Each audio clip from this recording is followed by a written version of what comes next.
Hi everyone. South Hyderabad అనగానే మనకు గుర్తొచ్చేది శంషాబాద్ తర్వాత షాద్నగరేనండి. ఎందుకంటే అక్కడ ఉన్న ఎయిర్వే, రోడ్వే, రైల్వే వీటన్నిటి ద్వారా మంచి కనెక్టివిటీ ఏర్పడడం జరిగింది. దానికి తోడు బెంగళూరు హైవే ఇప్పుడు present 6 line highway work in progress అండి. దాన్ని ఇంకా 12 లైన్ ఎక్స్పాన్షన్గా డెవలప్ చేద్దామని సెంట్రల్ గవర్నమెంట్ ఎప్పటి నుంచో అనుకుంటుంది. అది ఎందుకంటే కాశ్మీర్ టు కన్యాకుమారి వరకు లాంగెస్ట్ హైవే అండి ఇండియాలోనే. 3700 కిలోమీటర్స్ ఉంటుంది. ఇవే కాకుండా ఇటువైపు చాలా డెవలప్మెంట్స్ ఉన్నాయండి, అవి మనం కలిసినప్పుడు మాట్లాడుకుందాము. అండ్ ఈ డెవలప్మెంట్స్ అన్నిటికీ మధ్యలో షాద్నగర్లో prime location highway facing venture development చేయడం జరిగిందండి. 20 acres 220 విల్లా ప్లాట్స్గా డెవలప్ చేయడం జరిగిందండి. జస్ట్ 3 weeks బ్యాకే ఈ వెంచర్ లాంచ్ చేశారు. 40% ఆల్రెడీ సోల్డ్ అవుట్ అండి. దీంట్లో commercial and semi commercial residential flats కూడా అవైలబుల్ ఉన్నాయండి.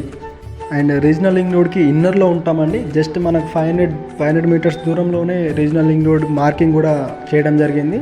ఆ మార్కింగ్స్ మీరు ఇక్కడ చూడొచ్చు. ఎవరైతే airport and national highway regional link రోడ్ని బేస్ చేసుకొని ఇన్వెస్ట్మెంట్ చేద్దాం అనుకుంటున్నారో వాళ్ళు ఇక్కడ కనిపిస్తున్న నెంబర్కి కాంటాక్ట్ అవ్వండి. థ్యాంక్ యూ అండి. Thank you.